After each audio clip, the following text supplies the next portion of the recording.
Tout savoir en 60 minutes. Voici En 60 minutes avec Céline Lebel.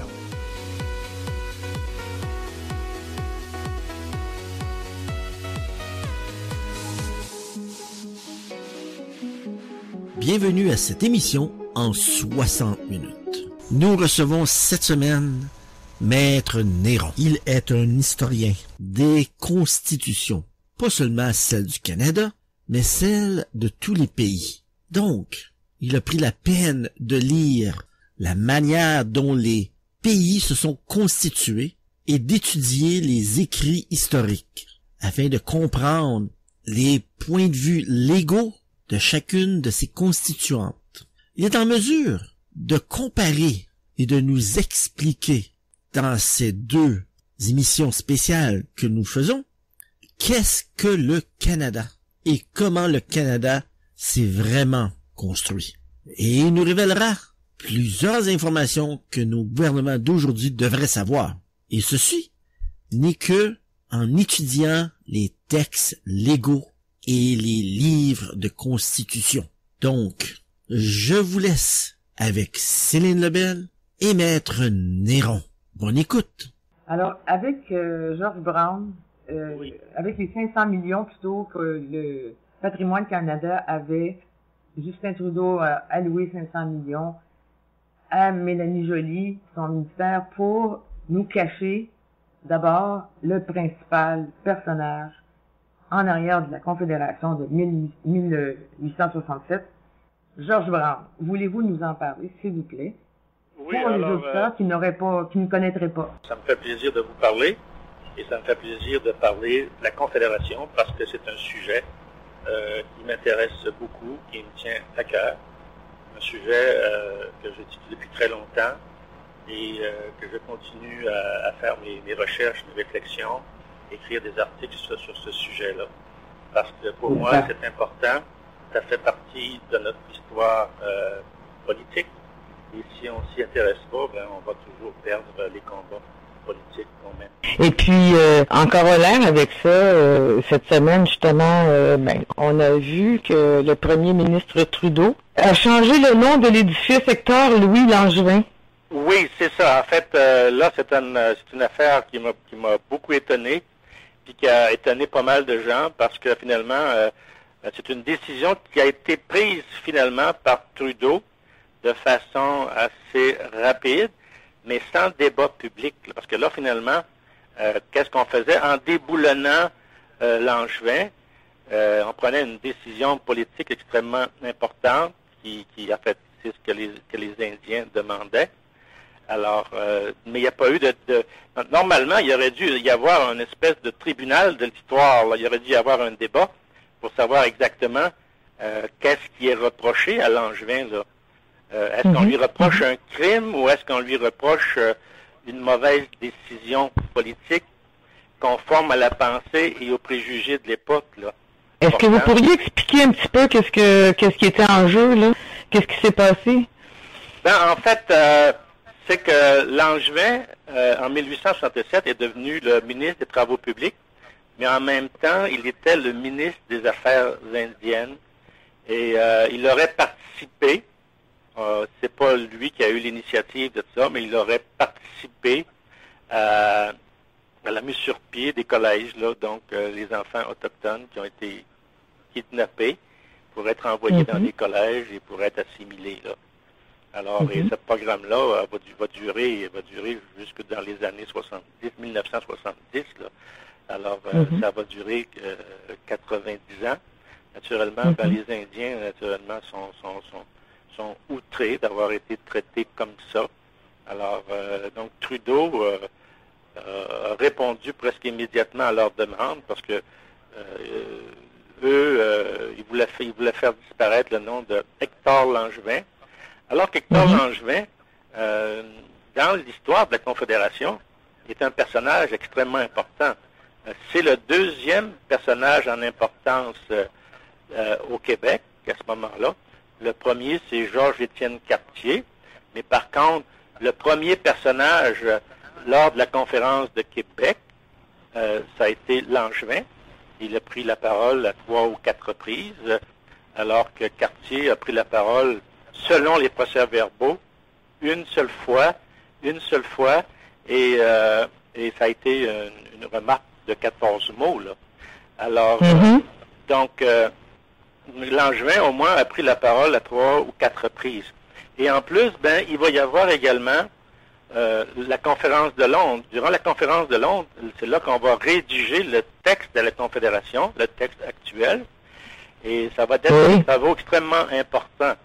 Et il y aura simplement 2 Canadiens français qui auront été nommés. Donc, c'était Cartier et Hector Langevin. Et naturellement, malheureusement, Cartier, finalement, a plus flatté sa vanité durant cette période-là parce que à Londres, on savait qu'il y avait une conférence là, sur la Confédération, qu'on allait passer une loi du Parlement extrêmement importante. Alors, donc, l'élite anglaise de l'époque, les nobles et tout ça, invitait Cartier à des réceptions, à des dîners, des soupers et tout ça. Et Cartier ne refusait jamais. Il acceptait toutes les invitations qu'on lui faisait. Donc, il aimait bien se mettre en valeur auprès de la noblesse et de l'élite anglaise. Donc, il pouvait accepter 2, 3 invitations par jour. Alors, la seule personne, finalement, qui participait aux travaux de la rédaction de la Confédération, c'était Langevin. Donc, Langevin a vraiment sauvé les meubles à ce moment-là. Puis Langevin écrivait à sa famille, à des amis, tout ça, disant que c'était très difficile parce que les Britanniques du Canada et les Britanniques anglais voulaient constamment rajouter des clauses, changer des mots. Et lui, il disait, chaque matin, là, il disait qu'il devait relire tous les textes qu'il avait laissés là le soir parce qu'il ne savait pas qu'est-ce qui aurait pu être changé durant la nuit. Comme c'est passé en 82. Non, c'est ça. Alors, donc, Langevin a travaillé très fort. Donc, il a bien travaillé. Il a sauvé les meubles, comme je dis. Mais là, on le déboulonne. En plus, c'est que lorsqu'il a été ministre, il a été ministre des Travaux publics et tous les gens étaient d'accord que le Canada n'avait jamais eu un ministre des Travaux publics aussi compétent et aussi efficace que Langevin. Alors, donc là, Langevin, qui est un personnage important, là, il s'est fait déboulonner, humilié quasiment, et sans débat public. Et, pourquoi il fait ça? Je pense qu'un débat public aurait été très important pour qu'on puisse comprendre exactement qu'est-ce qui s'est passé, parce que là, on ne le saura pas. Par contre, lorsque les Canadiens français, eux, ont fait des demandes semblables, par exemple concernant Moncton, concernant Amherst, concernant Wolfe, ça a toujours été refusé. En Acadie, là, il y a plein d'endroits là qu'on nomme Amherst, là, et les Acadiens ont fait de nombreuses demandes pour que le nom soit effacé, enlevé. Et par contre, Amherst, c'est bien prouvé qu'il a utilisé l'arme biologique contre les Indiens et tout ça. Alors, et qui a participé à l'expulsion des Acadiens, lui, en 1758. Donc, Amherst, donc, il est comme intouchable. Même à Montréal, il y a une rue Amherst, les gens ont fait des demandes, mais c'est tout le temps refusé. La même chose pour Moncton. Moncton a été vraiment l'exécutif, là, l'officier des bases œuvres de la déportation des Acadiens. Il est allé très, très loin là-dedans. Et naturellement, c'est impossible, ça a toujours été impossible de demander. Par exemple, comme à Québec, moi j'ai fait un essai là-dessus, une demande, pour enlever le nom de la rue Moncton, la changer pour un autre nom. J'ai eu juste un avis de réception du maire de la ville. C'est jamais allé plus loin. À Moncton, dans la ville de Moncton, on a essayé également. Mais donc, tout est refusé tout le temps lorsque la demande vient des francophones. Mais là, voyez-vous, les Indiens ont le vent dans les voiles et le premier ministre a accédé immédiatement à leur demande. Ouais, et pourquoi il a fait ça au détriment du Québec? C'est encore pour... c'est des votes et puis c'est quoi d'autre? C'est des votes, mais aussi c'est parce que Trudeau ne sait rien de Langevin. Trudeau ne sait rien de l'histoire de la Confédération. Trudeau ne sait rien de l'importance politique de Langevin. Langevin, ça a été un homme extrêmement important dans l'histoire politique du Canada. Que l'on aime la Confédération ou pas, Langevin a été un ministre de première importance au Canada. Oui. Et est-ce qu'il a été criminel? Est-ce que ses gestes étaient criminels selon le droit et les valeurs de l'époque? Ou est-ce que ça a été tout simplement une décision malheureuse? Alors, s'il y avait eu un débat public, ben on l'aurait su. Mais là, on ne le saura jamais. C'est ça. Là, on ne le saura jamais. Puis c'est ça, le débat public aurait pu se faire sous la forme de... il faut que les gens soient cultivés d'histoire aussi. Là, absolument. Pour connaître alors, ça. Donc, on ne saura jamais. Puis la rue Moncton à Québec va rester la rue Moncton. Puis la rue Amherst à Montréal va rester la rue Amherst. Puis ça continue comme ça. Alors, c'est comme ça. C'est l'histoire de demain. Alors, avec George Brown, Oui. avec les 500 millions plutôt que le Patrimoine Canada avait, Justin Trudeau a alloué 500 millions à Mélanie Joly, son ministère, pour nous cacher d'abord le principal personnage en arrière de la Confédération de 1867, George Brown. Voulez-vous nous en parler, s'il vous plaît? Oui, Pour les alors, auditeurs qui ne connaîtraient pas. oui, alors George Brown, en fait, on alloue un budget d'1 demi-milliard pour parler de la Confédération, pour informer la population sur la Confédération. Par contre, chose étrange, mais c'est pas nouveau, le Canada fédéral cache à la population le principal personnage de la Confédération qui est George Brown. Maintenant, il y a des gens qui connaissent un petit peu plus George Brown parce que j'ai écrit plusieurs articles là-dessus. Il y a même eu un article dans un journal, je pense, c'est The National Post, qui voulait parler de George Brown. Parce que George Brown, c'est le personnage central de la Confédération. En 1867, si George Brown n'avait pas existé, il n'y aurait pas eu de Confédération. Par contre, si Johnny MacDonald n'avait pas existé, ça n'aurait rien changé parce que le personnage essentiel, c'était George Brown. Parce que Johnny MacDonald, finalement, lui, s'est rallié au mouvement mis en marche par George Brown parce qu'il se trouvait, à ce moment-là, politiquement isolé. C'est pour ça que... Affaibli, oui, c'est ça. Plus qu'affaibli, isolé. Oui, isolé. Oui, il se serait écarté du jeu politique, là. Donc, finalement, le bateau était sur le point de partir et il a sauté on pourrait dire, à la dernière minute, là. En fin de compte, il a gardé le pouvoir, lui, de cette façon-là, c'est ça? Lui, il va récupérer le mouvement. Il va récupérer le mouvement pour lui.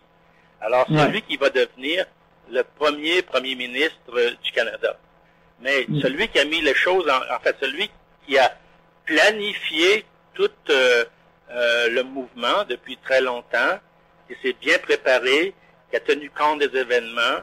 Alors, c'est vraiment George Brown qui, le 15 juin 1864, quand le gouvernement est tombé, et que là, le gouverneur était pas certain de devoir déclencher de nouvelles élections, alors il a demandé à Georges Étienne Cartier, à Johnny MacDonald, de chercher, de faire une coalition. Et finalement, alors George Brown, qui était l'ennemi juré de Cartier et de MacDonald, est arrivé avec sa proposition de confédération. Alors, étant donné qu'il y avait de la pression de la part du gouverneur, qui n'était pas sûr de vouloir déclencher des élections, alors, donc, il fallait faire une coalition.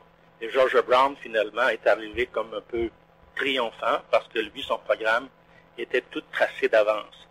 Donc, finalement, la coalition va avoir lieu quelques jours plus tard, le 22 juin. Ils vont former un gouvernement de coalition à la fin du mois de juin. Et c'est ce groupe de coalition qui va mettre en branle les démarches pour arriver vers une confédération. Donc, au début, on avait deux projets. Une petite confédération qui était uniquement une confédération du Haut et du Bas Canada. Et il y avait un projet plus grand était d'inclure les maritimes. Parce que les maritimes cherchaient également à s'unir à ce moment-là, et ils avaient déjà prévu une réunion pour le 1er septembre 1864 à Charlottetown. Donc là, finalement, les événements vont se précipiter. Le groupe canadien, la coalition canadienne, qui va être menée par George Brown, va se faire inviter à la conférence de Charlottetown. Ça va durer une dizaine de jours. Et là, il va y avoir une entente de principe à le fait que, oui, on va faire une grande confédération avec toutes les provinces maritimes. Et à la fin de la conférence, on s'est donné rendez-vous pour le 10 octobre suivant. Donc, 10 octobre, c'était une assemblée constituante, en quelque sorte, là. Alors, donc, tous les représentants des provinces, les ministres et même les membres de l'opposition des provinces maritimes vont se réunir le 10 octobre à Québec. Et la même chose, les représentants de l'opposition, naturellement, dans le Haut-Canada, vont être là également, puisque les conservateurs dirigés par John A. Macdonald et les libéraux dirigés par George Brown. Alors, et au Québec, ben, ça sera un petit groupe, ça sera quatre Québécois du Parti conservateur, donc Cartier, Langevin, Chappet et Taché. Donc, simplement 4 francophones. Il va y avoir 29 anglophones. Et donc, la conférence va durer 17 jours exactement. Et les procès-verbaux, finalement, nous disent que le fameux Georges-Étienne Cartier, durant ces 17 jours de débat, parce que là, on va discuter, on va adopter les dispositions fondamentales de la Confédération. Et durant ce 17 jours-là, les procès-verbaux nous montrent que notre Cartier aurait fait une réplique de 14 mots. Et que le seul autre Canadien français qui a pris la parole, ça a été Langevin. Et Langevin a pris la parole à 3 ou 4 reprises. Là. Alors finalement, la conférence va se terminer le 27 octobre et ça va être le triomphe là, pour le Canada anglais, pour Brown également, parce que ils avaient vraiment obtenu ce qu'ils voulaient, c'est-à-dire de donner le pouvoir politique du Canada aux Britanniques et de faire des Canadiens français tout simplement une minorité qui va devoir finalement se soumettre à l'autorité du groupe majoritaire. Ouais, c'est un excellent résumé de comment c'est arrivé. Et si on revenait juste un petit peu en arrière pour parler de comment Brown avait déjà dans la tête, vous écrivez, il se sentait d'humeur à mettre son pays d'accueil conforme à ses idées et préjugés. Et ça, je trouve que c'est d'une actualité vraiment frappante, parce que c'est ce qu'on a parfois l'impression de voir quand on accueille certaines minorités. On pense que ils veulent faire les choses à leur manière et nous mettre au pas. Alors, et puis 1 an seulement après son arrivée ici, il avait déjà fondé un hebdomadaire pour faire sa propagande.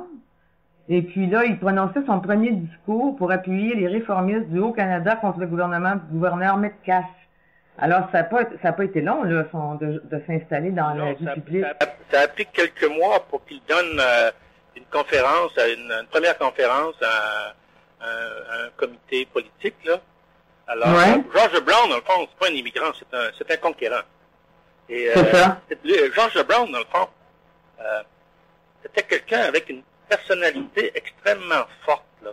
C'était quelqu'un de très volontaire, très intelligent, qui savait ce qu'il voulait et qui était prêt à prendre n'importe quel moyen, démocratique, bien entendu, mais il pouvait dépasser la démocratie pour arriver à ses buts.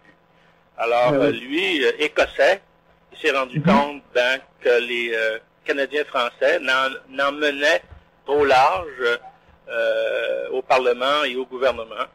Alors, il voulait que cet état de choses-là change le plus rapidement possible et tout de suite, il s'est mis à l'œuvre pour mettre sur pied un programme politique, former une équipe et finalement lutter contre l'acte d'union qui n'avait pas donné les fruits attendus. Parce que l'acte d'union était tout simplement de mettre les Canadiens français en état de minorité politique au Canada et aussi d'assimiler les Canadiens français. Donc, on voulait les faire disparaître comme groupe naturel ou groupe... C'était un changement de statut. C'est ça? C'est un changement, oui, c'est plus qu'un changement de statut. En fait, c'est presque la dissolution là, du groupe là, national. Là. Et finalement, le groupe s'est quand même très bien maintenu. Alors, George Brown en est venu à la conclusion que l'acte d'union de 1840 avait été un échec et qu'il fallait changer absolument la politique, le pouvoir politique au Canada, et il était prêt à aller jusqu'au bout. Et c'est pour ça qu'il passait pour un fanatique, naturellement, au Canada français, mais même dans le Haut-Canada, beaucoup de gens le trouvaient fanatique, là, et le trouvaient dangereux, là. Il y a même des libéraux là, qui avaient peur de lui. Mais Brown, il n'y a rien qui pouvait l'arrêter. C'était un homme extrêmement volontaire avec ses idées. Et finalement, il va se préparer longtemps. Naturellement, il va préparer les esprits. Il va écrire d'innombrables articles dans le Globe, le journal dont il était le propriétaire. Et il va faire des menaces. Il va se présenter en politique. Il va être député. Et donc, il va vraiment préparer le chemin.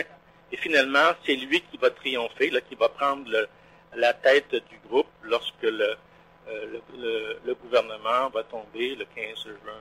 C'est ça, il était déjà prêt. C'est pas récent. Il était prêt depuis longtemps. Donc, son programme était fait, son idée était faite. Les gens le connaissaient très bien. Et même ses amis disaient, Brown, c'est un homme auquel il faut faire attention parce que c'est quelqu'un qui peut mordre même ses amis, là. Alors, il n'était pas facile. Le Trump de son temps. Non, mais je veux juste faire une espèce de connexion avec une comparaison avec aujourd'hui qui, c'est pareil. Il disait l'inégalité en faveur des Canadiens l'inégalité en faveur des Canadiens était un scandale. Ça, c'est nous autres, les Français, là. Oui, c'est ça, oui. Et une injustice qu'il fallait combattre par tous les moyens. Ben voyons, c'était le contraire que vous venez d'expliquer. L'Union de 1840 nous réduisait à une minorité. Oui, absolument. Une minorité qui était assimilée. Ben oui, puis lui, il dit qu'on est une menace qu'il faut combattre par tous les moyens. Il était à surveiller certains, ce gars-là. Oui, mais c'est dans l'esprit britannique. Hein? Il y a beaucoup de Britanniques qui pensaient comme ça, mais qui étaient beaucoup plus modérés. Alors que lui, Brown, c'était un extrémiste. Là. Alors, arracher les dents puis les griffes, là. C'est ça. Donc, ce qu'il disait à ses amis, l'acte d'union ne nous a pas permis d'assimiler les Canadiens français, mais avec la Confédération, on pourra au moins leur couper les griffes et leur arracher les dents. Alors, c'est l'expression qu'il utilisait, ce qu'on a retrouvé dans des lettres qu'il écrivait à ses amis. Aujourd'hui, c'est pas ça qu'on nous dit, on nous traite de racistes. Oui, c'est ça, c'est pour nous disqualifier moralement, nous immobiliser, parce que la nation québécoise n'a jamais été fondée sur l'ethnie. Quand il y a eu le mouvement nationaliste au début des années 1800, le nationalisme québécois va être immédiatement libéral et républicain. Alors, le nationalisme québécois n'a jamais été ethnique comme tel. Bon, c'est un nationalisme culturel. C'est un nationalisme politique qui n'est pas axé sur la race, absolument pas. D'ailleurs, j'ai déjà écrit un article là-dessus qui n'est pas terminé, mais qui va faire la distinction. Par exemple, quelles étaient les caractéristiques et quelles sont encore les caractéristiques du nationalisme québécois, et je vais même le comparer à des cas de nationalisme ethnique et racial. qui sont naturellement l'Allemagne et le Canada anglais. Parce que moi, je vois dans le nationalisme allemand et le nationalisme du Canada anglais, je vois des ressemblances assez frappantes et ça va être développé dans cet article-là. On va attendre ça avec impatience. Oui, ça parce va que ça, oui. Ah oui, ben oui, parce que c'est frappant. Surtout aujourd'hui, les réactions sont vraiment aussi... on utilise beaucoup l'outrance dans les propos aujourd'hui. Oui, c'est ça. Vraiment, on parle de racisme.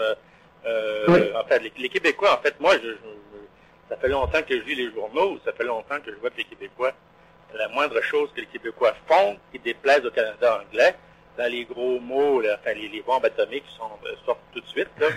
Alors, on se fait qualifier de raciste, puis de nazi, puis de fasciste, puis tout ce que vous voulez, puis ça continue encore aujourd'hui. Puis ça. Et le pire, c'est que c'était comme ça. Dans le premier journal qui a été fondé au Canada, le deuxième, parce que le premier c'était The Gazette, en 1770, je pense, en fait ça. Mais le premier journal politique, ça va être le Mercury, je pense que c'est en 1803 ou 4, ça va être déjà la même chose. Là. Alors, les Canadiens français vont être vraiment là, qualifiés de tous les noms possibles, tous les qualificatifs, c'en est ridicule. Oui, puis c'est comme si on se défendait pas, mais il y en a un, par exemple, qui l'a pris à partie, il s'appelle un jeune de 27 ans, comment s'appelle-t-il déjà? Ah oui, Joseph-François Perrault, oui, ça, c'est Joseph-François Perrault. Oui. Lui, il va prendre la parole lors des... Il va mettre à partie Georges Brown. Je m'excuse, je n'avais pas dit contre qui, là. Oui. En fait, lui, il va faire, lors des débats parlementaires sur la Confédération en février et mars 1865, je pense que lui, c'est le 3 mars. Alors, il va faire un discours. Lui était un député libéral, mais on appelait aussi Violette parce que c'était pas vraiment libéral là. Alors, il était vraiment contre la Confédération. D'ailleurs, c'est le petit-fils de Joseph-François Perrault, là, le Joseph-François Perrault des écoles. Là. Alors, là, on l'appelle le fondateur des écoles au Québec, là, Joseph-François Perrault. Il y a même plusieurs écoles qui portent ce nom-là. Donc, lui, ce Joseph-François Perrault-là, est le petit-fils de celui-là. Alors, donc, en 1865, il est député et il s'oppose à la Confédération. Et suite par exemple, à l'adoption des résolutions de la Conférence de Québec, le 27 octobre, il va se mettre à l'ouvrage, il va commencer sa conférence tout de suite, il va faire de la recherche, il va même embaucher du monde pour faire l'histoire politique du Canada depuis la session. Et il va se préparer et il va donner sa conférence le 3 mars 1865. Ça va durer toute la journée. Alors, je pense que ça a duré 6 heures. D'ailleurs, ça a été le discours le plus long de tous les discours qui ont été faits à ce moment-là. Et il va faire la revue politique complète des événements jusqu'au moment où il parle. Naturellement, mais là, il va prendre à partie George Brown et il va dire de lui que c'était le fanatique que l'on fit venir d'Écosse pour jeter le brandon de la discorde. Donc, il va dire tout haut ce que le monde pensait tout bas. Donc, il va prendre plusieurs minutes de son discours là pour essayer d'assommer George Brown. Là. Alors, donc, ce discours-là, finalement, moi, je l'ai édité. Alors, finalement, ben là, il va être disponible, ou il est déjà disponible en ligne. Là. Oui, il y a 99 pages, c'est du travail. Pages, oui. Alors, pour ceux qui s'intéressent vraiment là, à l'histoire de la Confédération, ils vont prendre beaucoup de plaisir à lire ce discours-là. Ils vont apprendre beaucoup de choses. Alors, et en plus, quand on lit un discours comme ça, c'est intéressant parce qu'on a l'impression d'être là, d'être présent. Là. Donc, on est comme auditeur, là, et on écoute ce que, finalement, directement, tout ce qui est dit. Oui, puis c'est ça, comme vous dites, là, Lui, c'est un exposé, là, son exposé, il est remarquable pour les luttes, pour la conquête de nos libertés civiques et politiques. Absolument. Tous les mauvais coups qui ont été faits là depuis le régime anglais, ben lui, il reprend ça, il explique ça. Et parce que il faut comprendre aussi, c'est qu'à l'époque, il n'y avait pas les livres d'histoire n'avaient pas encore traité beaucoup là cette période-là. Là. Non. Donc il y avait, je pense, Garneau qui avait écrit, mais il n'avait pas écrit vraiment. Il avait surtout traité du régime français, mais pas beaucoup traité là après le régime anglais. C'est quelque chose, ça devait être quelque chose, être là, présent et entendre toutes ces choses-là, parce qu'il n'a pas dû ménager ses mots, mâcher ses mots, lui, là. Ben, c'est ça. En fait, il a dit vraiment ce qu'il pensait. Et naturellement, j'ai l'impression que ça faisait beaucoup de bruit dans la chambre, là, parce que les gens réagissaient. Mais n'empêche qu'il a fait son discours. Certains ont essayé de l'interrompre, de l'intimider, mais je pense qu'il était bien décidé, puis il est allé jusqu'au bout. Donc, qui a pris environ 6 heures. Il n'y avait pas de quoi se gêner. Le personnage de Brown était déjà assez... je sais pas, il mangeait pas ses mots non plus, lui. Non, George Brown, mais George Brown a fait un discours durant la même conférence, là. Alors, je pense que c'était le 8 février, et c'est là qu'il avait dit que finalement, la Confédération, il avait utilisé une expression qu'on n'utilisait pas en public, là. Alors, il avait dit que la Confédération était un pacte entre les descendants des vainqueurs et des descendants des vaincus. Alors, au lieu d'utiliser le mot entre deux nations ou entre deux peuples, donc il revenait constamment avec son expression, là, alors, descendants des vainqueurs et descendants des vaincus. Donc, finalement, c'était assez clair, on savait à qui on avait affaire. Ben oui. Donc, confédération, finalement, à deux. Donc, descendants des uns et descendants des autres. Puis, vous en avez parlé un peu plus tôt, là, quand le gouvernement Taché MacDonald a été défait. MacDonald a été contraint de chercher de nouveaux partenaires pour se maintenir au pouvoir. Alors, faut bien le dire, parce que c'est les 500 millions, un demi-milliard de dollars, c'est pas rien, Maître Néron, pour faire la publicité de fausseté, de mensonges. Oui, en fait, c'est ça. En fait, c'est vraiment gaspiller l'argent, mais c'est de la propagande. Parce que moi, ce que j'ai entendu de Mélanie Joly jusqu'à maintenant, sur la Confédération, je peux dire que sa culture historique, elle est nulle. Elle ne sait rien. Elle ne sait absolument rien. Et son grand patron, le Justin, là, sur le plan politique, sa culture politique, elle est aussi puissante que celle de Mélanie Joly. Donc, ils ne savent rien, ni l'un ni l'autre. Mais n'empêche qu'ils continuent la politique canadienne, la politique traditionnelle du Canada, qui a fait du Canada français une minorité politique à l'intérieur du Canada. Est-ce qu'il est pire que son père? Au moins son père, il savait de quoi il parlait. Alors que Fini les folies? C'est ça. Alors que lui, Justin, dans le fond, il n'y a pas de culture historique. Il n'y a pas beaucoup de culture politique. Dans le fond, lui, il est un dogmatique. Il a appris sa leçon. Il ne fait que la répéter. Donc, quelqu'un qui ne fait que répéter un dogme et qui tient mordicus, certains appellent ça un fanatique. Un fanatique, un haut-parleur. C'est ça, parce que le dogme, c'est une façon, finalement, c'est comme une idéologie qui a été divinisée. Donc, c'est comme une autorité intouchable, là, et lui, sa politique, c'est ça. Donc, certainement que Justin Trudeau a un côté fanatique, là, parce qu'il n'est pas capable de discuter politique sérieusement. D'ailleurs, quand Couillard a sorti son projet le 1er juin, son réflexe a été pas question. Hein? Alors, pas question d'ouvrir la Confédération.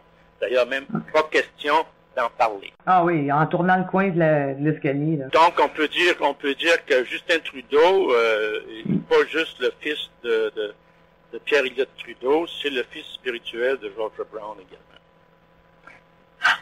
Oui. Absolument. Parce qu'il reprend finalement, parce que le projet de George Brown a été une réussite complète et qui s'est raffermi par la suite. Et finalement, c'est ce qu'on a aujourd'hui, puis c'est ce que Justin Trudeau défend. Naturellement, Couillard est arrivé avec un projet. Il est arrivé à genoux, finalement, puis il s'est fait dire non. Alors, donc, même s'il arrivait à plat ventre, je pense que ce serait la même chose. Là. Alors, le Québec... Oui? Alors, le Québec s'est soumis en 1867 et c'est fini.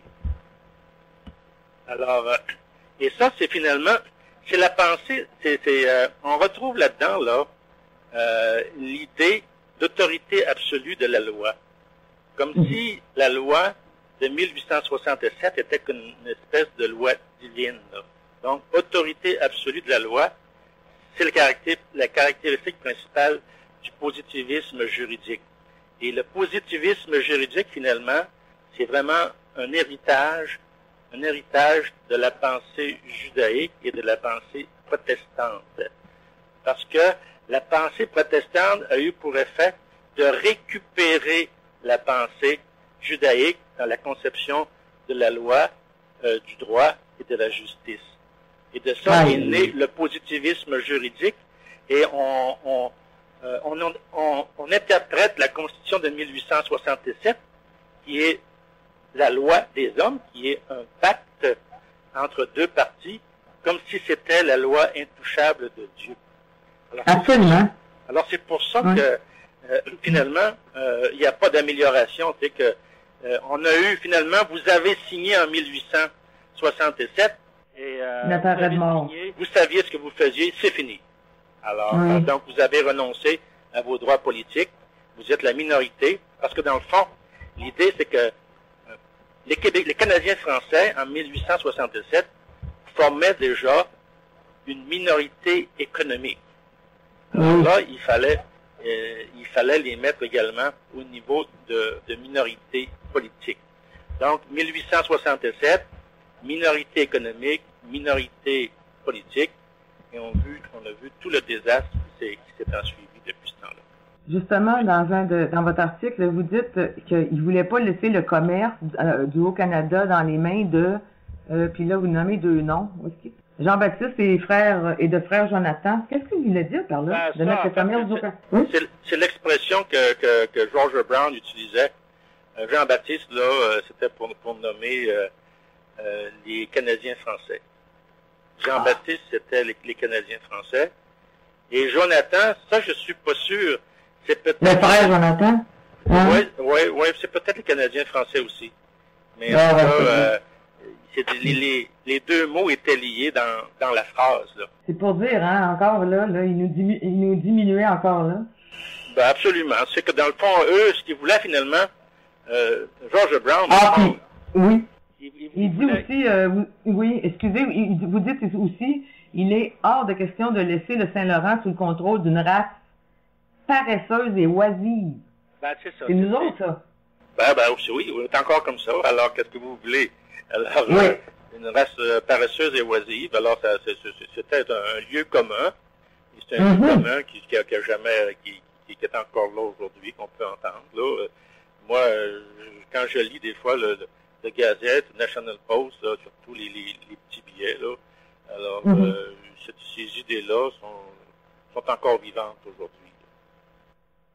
On n'a pas assez fait. On aurait dû toutes nous envoyer sur un bateau puis nous souhaiter bonne chance, c'est ça? Ben, d'ailleurs, curieusement, là, à peu près 3 ans, quelque chose comme ça, dans le Gazette, il y avait un article là-dessus, il y avait un lecteur de la Gazette qui avait écrit un petit article puis qui avait dit que les Britanniques avaient été trop gentils après la conquête et ils auraient dû mettre tous ces gens-là sur un bateau et leur souhaiter bonne chance.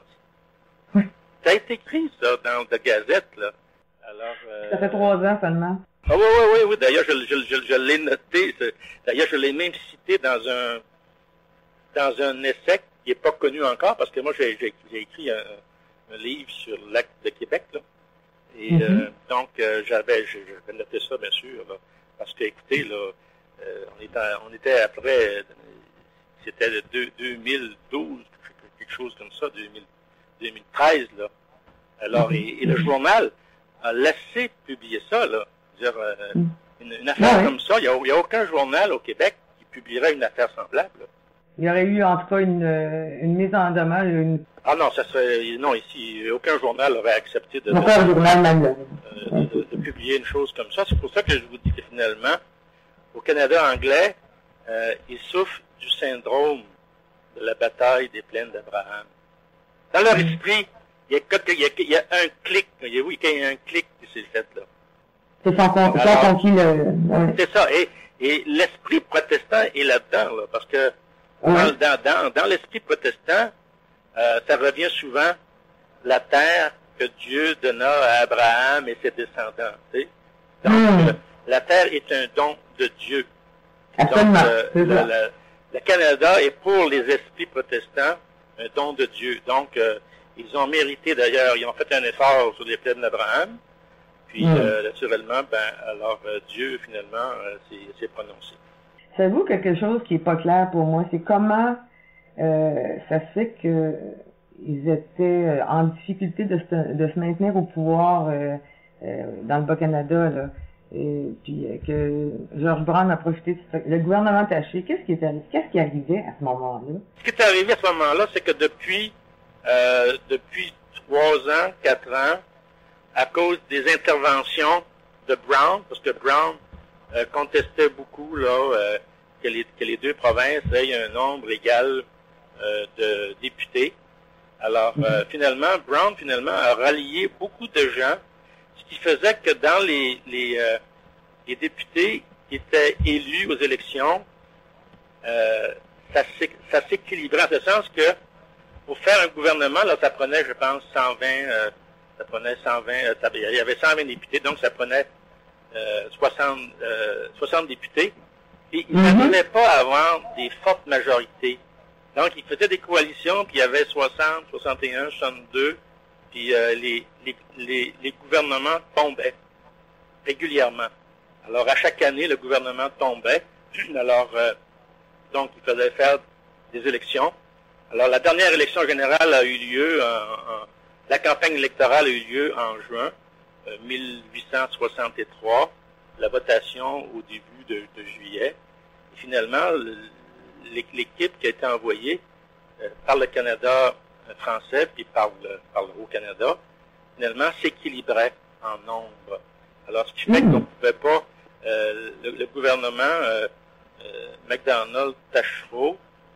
Taché, avait pas une forte majorité, là. Donc, il était plus capable de gouverner. Donc, puis là, il est tombé à un moment donné sur une motion de censure. Donc, ils sont tombés le 15 juin. Puis là, naturellement, Brown, son projet était clair.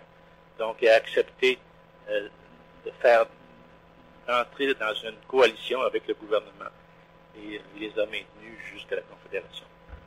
Oui, c'est là qui nous a... Donc, c'est pour ça, c'est parce que dans le fond, les députés du Haut-Canada avaient adopté les idées de Brown. Alors, c'est pour ça qu'on pouvait plus avoir une majorité, là, parce que il y avait une opposition trop forte du côté du Haut-Canada qui suivait Brown. Sinon, ça aurait été plus facile d'aller chercher des députés puis de faire une majorité confortable puis de gouverner pendant 3-4 ans. C'est sûr qu'on dit, le gouvernement est instable, mais par contre, sur le plan des réalisations, des infrastructures, cette période-là a été la plus productive, une des plus productives de l'histoire du Canada. Parce que les choses allaient très bien, l'argent rentrait, l'économie roulait très bien, puis on faisait plein de projets d'infrastructure. Donc, le fameux pont là, Victoria a été construit durant cette période-là, un pont de plus d'1 mille de long. Donc, on avait des infrastructures routières, de chemins de fer, de ports et tout ça. ça allait très bien là, sur le plan économique. Bien Sur le plan sûr. politique, ça allait assez bien aussi, parce que le fait que les gouvernements tombaient régulièrement, puis qu'ils étaient changés par une autre équipe, Ça n'avait pas le temps de la corruption. l'autre équipe voyait Ouais. très bien, connaissait très bien les projets en cours. Donc, Oui. il ne faisait pas de coups bas au gouvernement, Non. parce qu'il savait que dans quelques semaines ou quelques mois, il pas prendrait le relais. Donc, les Ouais. choses, il y avait de la cohérence, il y avait un suivi, et les choses allaient très bien. Alors, mais par contre, le gouvernement, il était instable, donc on changeait chaque année. Donc, Puis George Brown est arrivé avec son plan. oui, George Brown s'est préparé depuis longtemps, il était prêt. Donc, il est arrivé quand il savait que le gouvernement ne durerait pas très longtemps, donc il était prêt. Alors, donc, il avait sa proposition. Son monde était avec lui, il était prêt aussi. Qui était conscient comme ça. Combien il y avait de députés qui étaient assez allumés pour voir là, la réalité en pleine face là, à ce temps-là? Les députés canadiens-français étaient tous assez allumés pour comprendre très bien ce qui se passait, mais ils n'étaient pas en mesure, comme n'importe qui, de comprendre les conséquences à long terme. Là.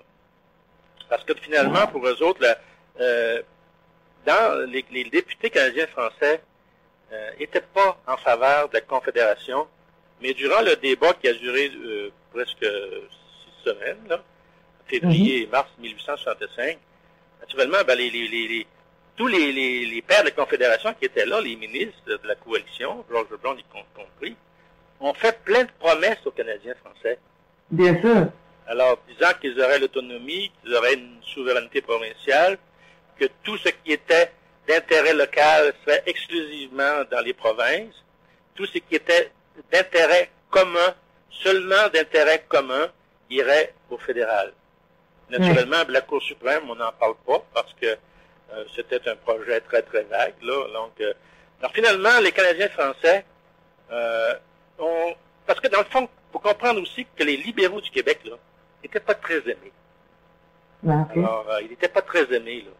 Alors, les gens se méfiaient d'eux, les députés conservateurs se méfiaient d'eux, et même ceux qui n'étaient pas vraiment conservateurs, alors, se méfiaient des libéraux du Québec. Donc, finalement, les députés, en fait, il y avait 48 députés canadiens-français, et sur les 48, il y en a 26 qui ont décidé de voter en faveur du projet. Donc, 22 ont voté contre. Mais ça aurait pu... parce que dans le fond, on leur faisait tellement de promesses, puis Cartier avait été tellement le leader nationaliste depuis les 15 dernières années, les députés ont décidé de lui faire confiance. Parce que lui, il s'est rangé du côté de Brown. Lui, il s'est rangé du côté de Brown parce qu'il voulait absolument garder le pouvoir. Mais il n'empêche que l'idée de confédération était pas neuve, là. Non. Les gens savaient très bien que il faudrait toujours collaborer avec le Haut-Canada. C'est une vérité là, incontournable, et c'est encore le cas aujourd'hui. Même si on avait, par exemple, un référendum qu'on gagnait à 60%, il faudra tenir compte encore du Canada et d'avoir un pacte avec eux.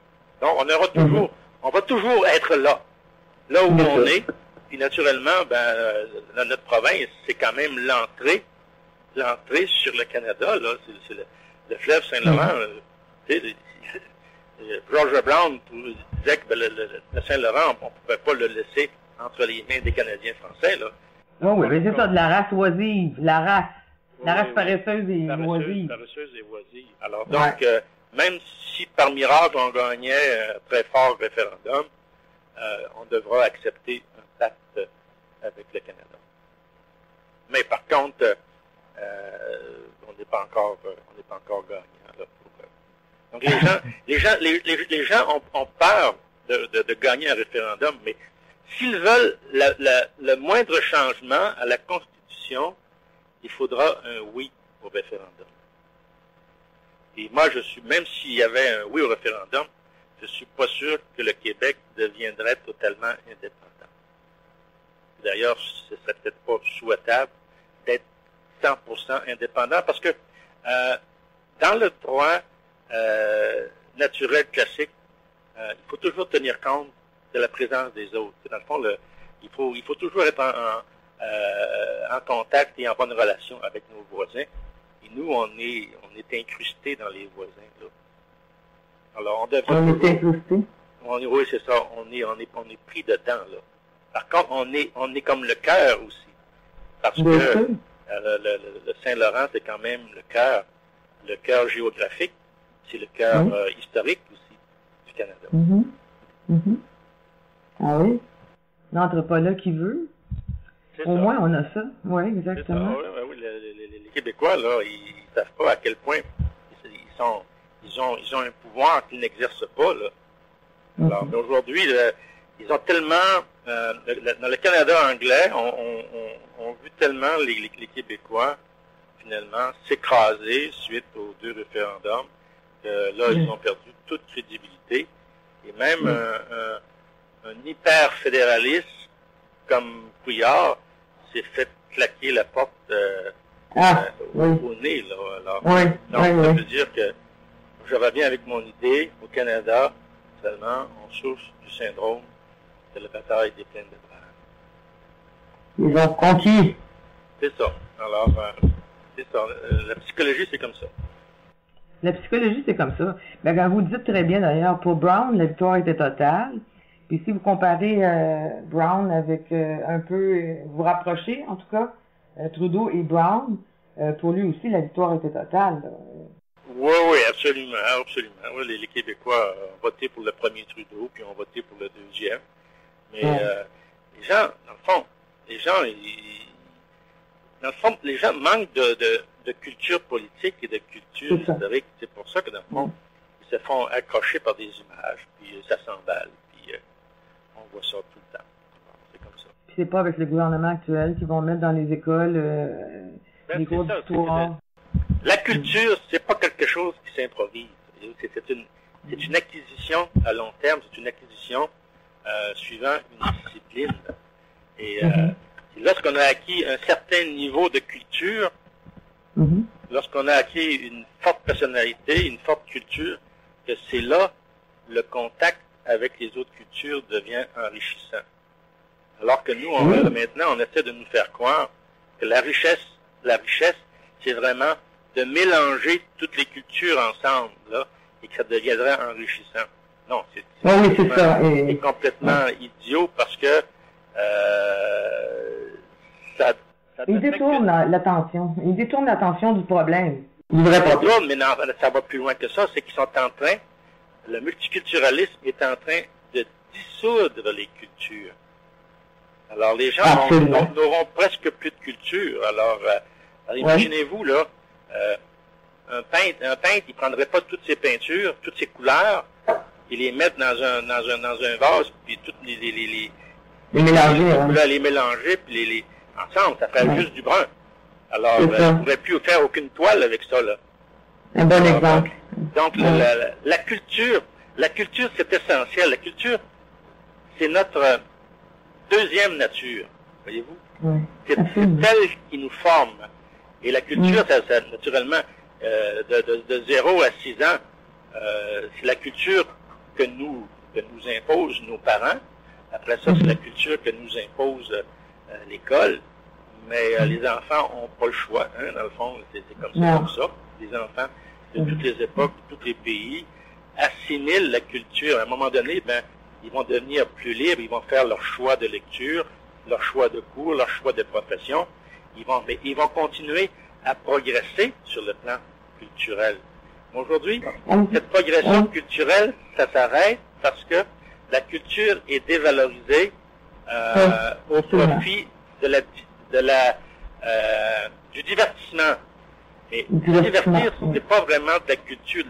Se divertir, c'est plutôt perdre son temps de façon agréable. Alors que quelqu'un quand on acquiert un bon niveau de culture, ça nous prépare avoir un meilleur jugement sur les choses.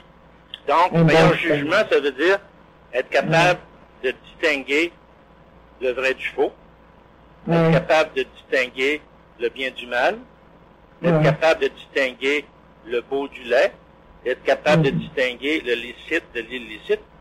C'est la culture, c'est notre culture historique, culture générale, culture politique qui nous permet d'arriver là. Mais quand on n'est pas, lorsque notre culture est trop faible, ben on se fait raconter n'importe quoi et on se laisse entraîner. On demeure vraiment des conquis. On demeure des idiots. Ben, c'est ça, c'est l'idée de la mondialisation. Donc, faire une économie qui ne fait que des profits. Alors qu'au Québec, ben, on pense pas tout exactement comme ça.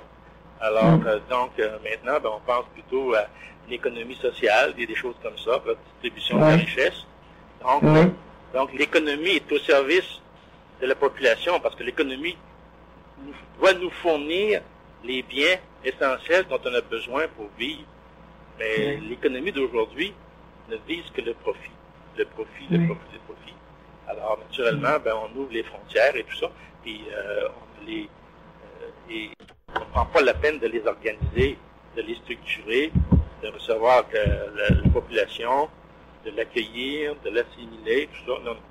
Alors, donc, le concept de nation, là, le concept de nation permet très bien d'arriver à la régulation des rapports sociaux. Alors, donc, une bonne régulation parfaite permet d'arriver à la paix et à l'harmonie. Donc, la nation, là, c'est un concept important, là. Eh bien, c'est déjà tout pour cette semaine. Si vous avez des commentaires sur l'émission, nous vous invitons à nous écrire studio@radioinfocité.com.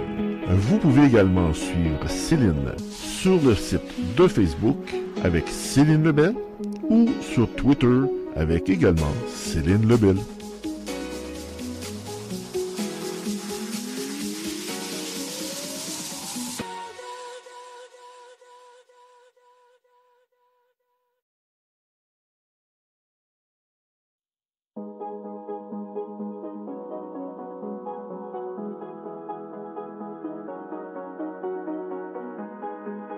Tout savoir en 60 minutes. Voici En 60 minutes avec Céline Lebel.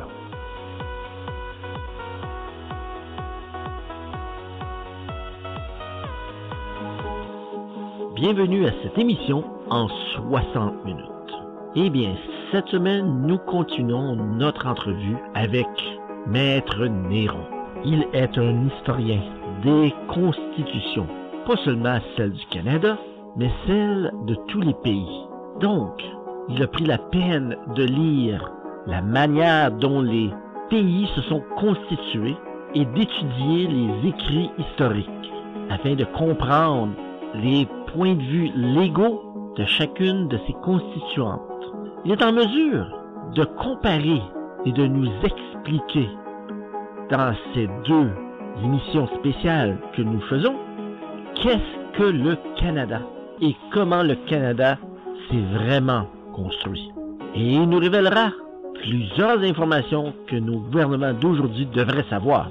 Et ceci n'est que en étudiant les textes légaux et les livres de constitution. Donc, je vous laisse avec Céline Lebel et Maître Néron. On écoute. Alors, Maître Néron, bonsoir pour cette émission spéciale consacrée au 1er juillet, au 150e. On va défaire les menteries, les mensonges. Merci d'avoir accepté notre invitation encore une fois. Oui, ben, ça me fait plaisir d'être là. Alors, on va se lancer avec toujours notre fameux George Brown. Et quand on s'est laissé la dernière émission, on parlait de nation. Alors lui, on a vite réalisé qu'il voulait mettre la nation selon ses désirs et selon ses... Il voulait mettre la nation canadienne-française en état de subordination politique. Politique totale. C'est ça. Ouais, et centraliser le pouvoir Naturellement. Alors, de centraliser le pouvoir entre les mains des Britanniques. Donc, finalement, les Canadiens français étaient depuis longtemps en état de subordination économique. Alors, il fallait finalement rachever la question. Alors, il fallait les mettre en état de subordination politique et de façon perpétuelle. Alors, c'est ce que nous vivons encore aujourd'hui. Pas très longtemps après son arrivée au Canada, lui, il a mis toute une propagande en branle, un journal, un outil de propagande, et il a monté son plan, et 15 ans plus tard, on arrivait en 1864. Et là, qu'est-ce qu'il a fait? Bon, en 1864, alors. Oui. Donc, il y a eu, le 15 juin, le gouvernement Macdonald-Taché est tombé. Taché s'est présenté devant le gouverneur pour clamer la dissolution de la Chambre et des élections. Alors, le gouverneur, étant donné que les élections remontaient simplement à juillet 63, donc ça faisait en fait 9 mois, quelque chose comme ça. Alors, le gouverneur a dit, écoutez, moi, je suis pas prêt à déclencher des élections. Alors, essayez de faire une nouvelle coalition. Naturellement, le gouverneur savait que George Brown était ouvert à une coalition, que George Brown avait des plans. Donc, indirectement, il a poussé le gouvernement vers une coalition avec George Brown, que lui les attendait. Donc, mais le gouverneur sait très bien que George Brown est prêt à accepter d'entrer dans un gouvernement de coalition avec ses ennemis politiques, alors qui sont les conservateurs, donc Johnny MacDonald et Georges-Étienne Cartier. Donc, Brown, finalement, veut tellement faire passer son programme qu'il est prêt à faire une alliance avec ses pires ennemis.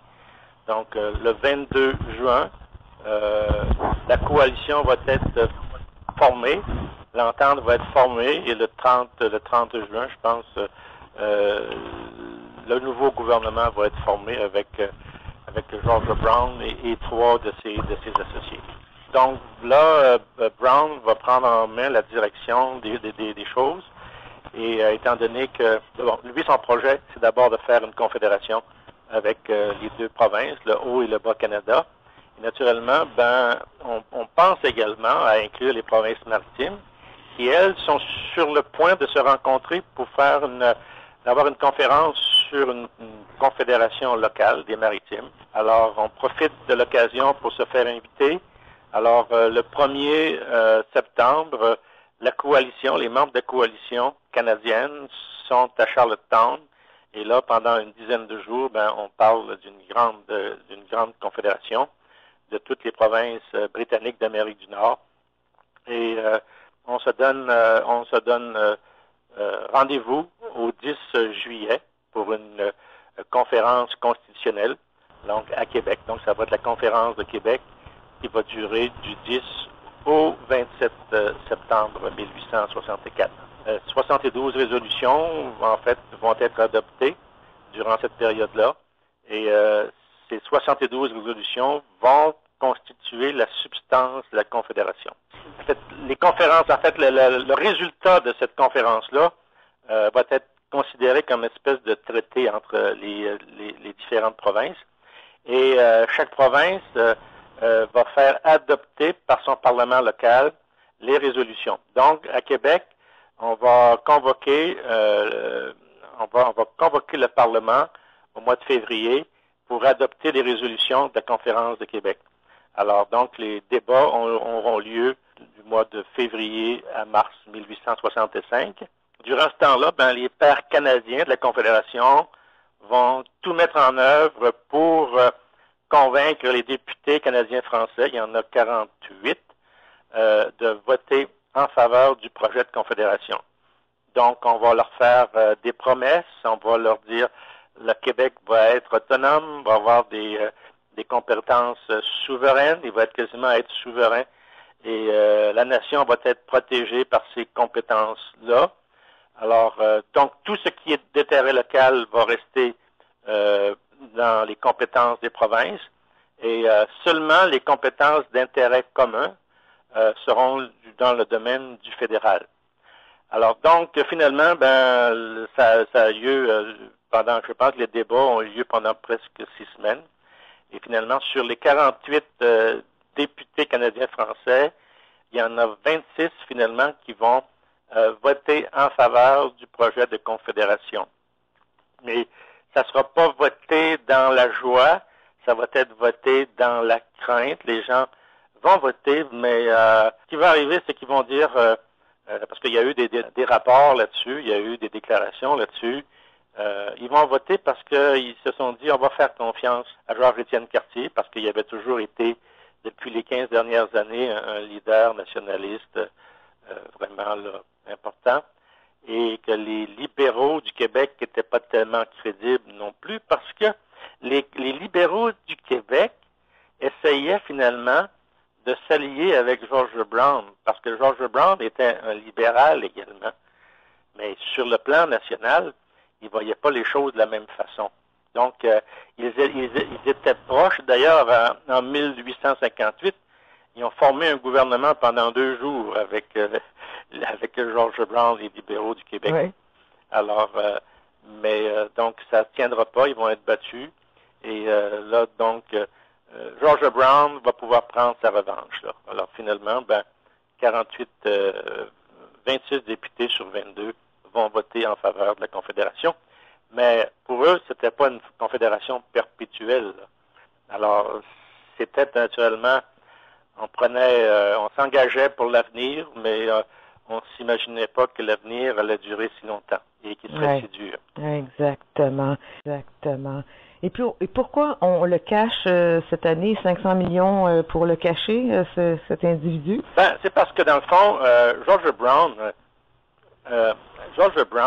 c'était un homme, c'était un homme extraordinaire, George Brown. C'était un homme extrêmement intelligent, extrêmement volontaire, extrêmement déterminé. Il voulait faire pousser ses idées, il se préparait, il avait son journal, il avait son franc-parler, et il passait naturellement pour un fanatique, là. Et donc, sur le plan politique aujourd'hui, c'est pas quelqu'un qu'on peut réutiliser, là, parce qu'il y a fait tellement de déclarations extrêmes concernant les Canadiens français, concernant sa vision des Canadiens français, concernant sa conception de la Confédération et de la politique. Dans le fond, ça serait presque se torpiller soi-même là, que d'essayer de faire de la propagande à partir de George Brown. Alors, c'est pour ça que le personnage qui va être choisi, ça va être Johnny MacDonald, qui va devenir le premier ministre de la Confédération. Mais par contre, il était sur le plan politique, sur le plan humain, beaucoup plus intéressant que George Brown. Moins efficace. Plus présentable. Oui. Plus présentable, oui, plus présentable. Alors donc, on fait de Johnny MacDonald le fondateur de la Confédération, alors que le personnage le plus important, c'est George Brown. Parce que si George Brown n'avait pas existé, certainement que le 1er juillet 1867, il n'y aurait pas eu de confédération. Exactement, Maître Néron, c'est tellement important de le redire. Et puis, le pire instrument, c'est le cheval de Troie de la Confédération, n'est-ce pas? La Cour suprême. Alors, la Cour suprême va être créée en 1875. Alors, et ça va devenir une institution extrêmement puissante au service du gouvernement fédéral. Alors, à l'époque de la Confédération, à la Conférence de Québec, on n'a pas eu le temps de discuter de ça, puis c'était pas tellement important parce que tous les appels des provinces étaient entendus par le comité judiciaire du Conseil privé à Londres. Mais par contre, on a prévu que dans le futur, le gouvernement fédéral aurait la compétence pour créer une Cour suprême, une Cour générale d'appel pour le Canada. Alors, en 1875, le Parlement fédéral va adopter la loi sur la Cour suprême. Et donc, on va créer la Cour suprême de toutes pièces. Et naturellement, la Cour va rendre ses décisions, mais ce sera toujours des décisions favorables à la centralisation des pouvoirs, à la création d'un État fédéral puissant. Donc, ça va être comme ça tout le temps. Naturellement, là, il va y avoir des appels de la Cour suprême du Canada au comité judiciaire du Conseil privé. durant les 12 premières années, le Conseil privé va plutôt être d'accord avec la Cour suprême, avec son interprétation de la Confédération. Plus tard, le comité judiciaire du Conseil privé va prendre une position différente et va casser de très nombreux jugements de la Cour suprême du Canada. Alors, selon les statistiques de ces années-là, si on remonte 1880 à 1949, il y a des décisions de la Cour suprême qui vont être portées en appel devant le comité judiciaire. Sur 4 décisions, il y en a 3 qui vont être cassées. Donc, 75% des décisions de la Cour suprême du Canada vont être cassées par le comité judiciaire du Conseil privé. Alors que les décisions des autres tribunaux, des autres colonies britanniques, ça va être 1 sur 4. Donc, 1 sur 4, donc 25% des décisions des autres colonies, comme l'Afrique du Sud, Nouvelle-Zélande, Australie. Donc, 25% des décisions vont être cassées. Mais par contre, 75% des décisions de la Cour suprême du Canada vont être cassées jusqu'en 1949. Donc, c'est inimaginable qu'une Cour suprême fasse casser 3 décisions sur 4. Là. Donc, pendant tout ce temps-là, donc pendant 70 ans, la Cour suprême du Canada a été comme le plus mauvais élève de l'Empire britannique sur le plan du droit. Les décisions du comité judiciaire vont déplaire au Canada anglais et en 1949, on va abroger de façon unilatérale les appels de la Cour suprême au comité judiciaire du Conseil privé à Londres. Et depuis 1949, donc, plus d'appels des décisions de la Cour suprême, mais depuis 1949, bien sûr, la Cour suprême ne s'est plus jamais trompée. Elle qui se trompait 3 fois sur 4 avant, maintenant, elle est devenue infaillible. Alors, en 1982, on va donner les pouvoirs suprêmes, vraiment suprêmes à la Cour suprême du Canada. Alors, ce qui fait que toutes les lois canadiennes, fédérales, provinciales, municipales, vont être soumises à l'autorité de la Cour suprême du Canada. Finalement, la Cour suprême du Canada va pouvoir réformer n'importe quelle loi au Canada. Et c'est ce qu'elle fait depuis 1982, sans que ça ait été décidé par une assemblée constituante. Donc, on a fait de la Cour suprême l'autorité, l'institution la plus puissante du Canada. C'est elle qui exerce la souveraineté, finalement. C'est 9 personnes, c'est 9 avocats. Dans un pays libre et démocratique, finalement, on donne le pouvoir suprême à 9 avocats. Alors, choisis au Canada 9 avocats, avocates, qui décident de la validité de n'importe quelle loi. Donc, ça veut dire qu'ils peuvent imposer finalement leur vision du monde, leurs préjugés à toutes les lois du Canada, et ils le font régulièrement. Alors, des lois qui ont été adoptées souvent suite à un processus très, très, très, très long. Alors, finalement, elle exerce le pouvoir suprême, là. Alors, il n'y a plus rien. Donc, et de cette façon-là, la Cour suprême se trouve finalement à légiférer de façon négative, là. Alors, donc, elle a un pouvoir législatif négatif, là. C'est toujours à notre détriment. À notre détriment, parce que dans le fond, on adopte des lois et on sait que 9 avocats ou avocates décident ultimement de la validité de ces lois-là. Et d'ailleurs, ça prend juste une décision majoritaire, là. Alors, donc, ça prend 5 juges, là.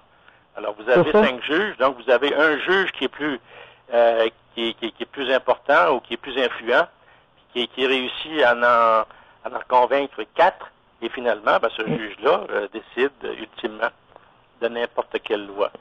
Alors, donc, on a beaucoup ridiculisé au Canada le régime monarchique français, là, Louis XIV et tout ça, pouvoir absolu.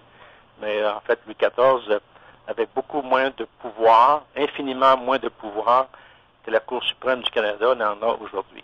Non. Et puis, on est encore des sujets britanniques. La Cour suprême est complètement, depuis 82, la seule capable de décider de tout, là. Il n'y a plus de rapport avec la reine. C'est en fait la reine, la reine, c'est le chef de l'État. Est-ce qu'on est encore sujet britannique? Maintenant, on est des citoyens canadiens.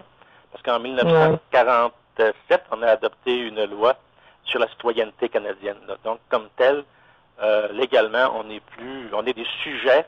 On est naturellement, des sujets de la reine, mais on n'est plus des Britanniques depuis 1947. Est-ce que ça n'a pas changé grand-chose dans le pouvoir politique, ça? Ben non, parce que finalement, le Canada est passé entre les mains de l'autorité britannique centrale en 1763. Donc, le gouvernement britannique a exercé juridiction sur le Canada à partir de 1763. Mais en 1867, ça va être les immigrants britanniques au Canada qui vont exercer le pouvoir. Donc, pouvoir majoritaire de la population britannique du Canada à partir de 1867. Le Canada va vraiment devenir un pays britannique. Parce qu'avant 1867, ben là, il y avait comme ça oscillait un petit peu, là. Est-ce que le Canada pourrait devenir un pays français? Alors, naturellement, ben, les Britanniques du Canada n'en voulaient absolument pas. Alors, George Brown, finalement, va mener son combat dans cette direction-là. Donc, 1867, ça va être le triomphe des Britanniques du Canada sur le Canada. Et pour revenir juste à 82, vous mentionnez l'historien Frédéric Bastien. Oui. Parle d'ingérence politique en haut lieu par deux des membres de la Cour suprême. C'est ça. En fait, il y a eu, lui, il est allé dans sa thèse de doctorat, il est allé fouiller dans les dossiers à Londres et s'est rendu compte qu'il y avait le juge en chef et le juge d'Este. Alors, ont eu plusieurs conversations avec le chancelier, donc le ministre de la Justice de la Grande-Bretagne, avant la loi de 1982. Ingérence politique directe de deux juges de la Cour suprême à l'intérieur des démarches constitutionnelles de 1981. De quoi s'agissait-il exactement? En fait, c'était plutôt, d'après ce que je peux comprendre, il voulait plutôt se coordonner. Il y avait comme une volonté de coordination pour être capable de permettre à Trudeau de réaliser son rapatriement unilatéral et pouvoir faire adopter la Charte canadienne des droits et libertés. C'est comme si Trudeau le feu vert, c'est ça? Oui, c'est ça. On lui a facilité le travail. Donc, c'est un travail qu'on pourrait dire dictatorial, là, parce que finalement, c'est Trudeau qui va décider. Et naturellement, les ministres des provinces anglophones vont accepter de le suivre. Et le Québec va se ramasser tout seul en 1981, donc le 5 novembre 1981. Et la Constitution sera changée complètement, alors sans le consentement du Québec, alors que durant les débats sur la Confédération, les débats parlementaires sur la Confédération, en 1865, donc lors de son discours, Brown avait promis aux Canadiens que rien ne pourrait se faire sans le consentement du Canada français. Et là, Cartier, qui était à côté de lui, il a dit, écoutez, c'est très important, rien ne pourra se faire sans le consentement des Canadiens français. Et Brown a répété, oui, absolument, rien ne pourra se faire sans le consentement des Canadiens français. Les autres pères de la Confédération qui étaient assis tout près, disaient, écoutez, c'est important. Donc, une promesse que la Constitution du Canada ne pourrait pas être changée sans le consentement des Canadiens français. Promesse formelle. Et finalement, en 1982, on a oublié complètement cette promesse-là. Alors, manque de culture historique, qui amène un manque de culture politique, et on vit dans ce monde-là. Vous croyez que René Lévesque et toute la classe politique à ce moment-là ignorait ce fait? Non, absolument pas. Il savait très bien tout ce qui se passait. Là, il s'apprêtait pas à signer, il savait pas que deux juges de la Cour suprême étaient en discussion avec le ministre de la Justice britannique, là. Mais non, il savait tout ce qui se passait, mais il voyait très bien que le vent tournerait, que ça penchait de l'autre côté et qu'ils étaient sans pouvoir politique.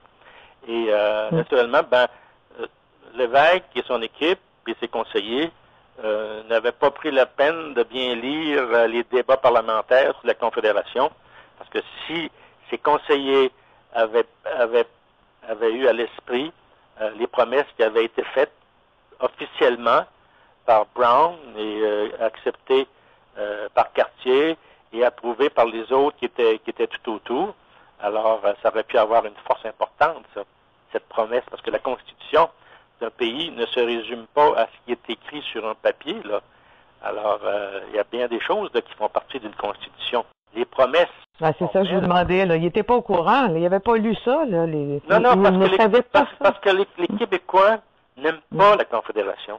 Les historiens québécois n'aiment pas la Confédération. Les avocats québécois n'aiment pas la Confédération. Donc, on s'en occupe pas, tout simplement. Ça ne s'intéresse pas, oui, c'est ça. Non, ça ne s'intéresse pas. Et regardez, lorsqu'il y a eu le cinquantenaire de la Confédération, en 2017, il y a juste l'abbé Gros qui a publié un livre qui était un peu comme un recueil de ses conférences. Alors, à part ça pour lui, il n'y a rien, personne, aucun Canadien français n'a écrit à cette époque-là.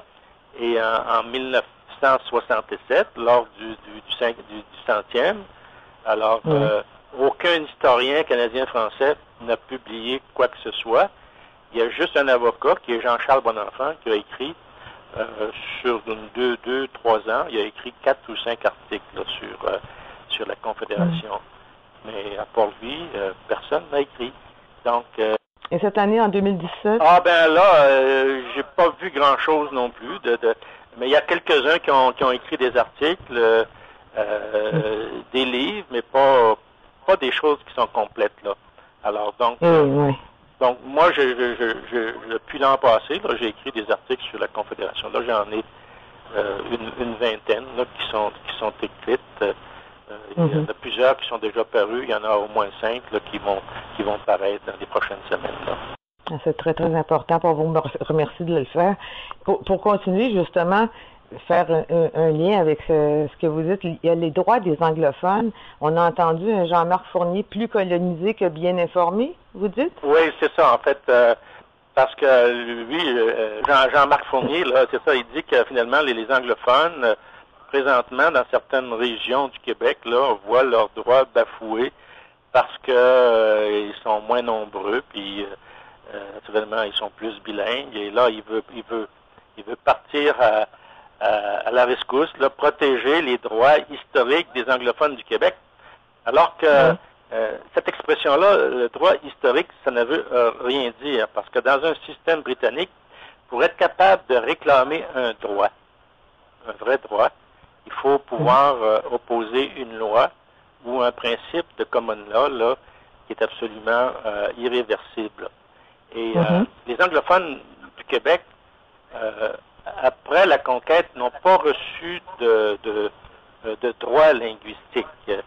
Et ils ont essayé à plusieurs reprises d'obtenir une loi ou une décision du gouvernement ou une instruction, une directive du gouvernement central pour officialiser l'usage de l'anglais au Canada, mais ça ne sera jamais fait.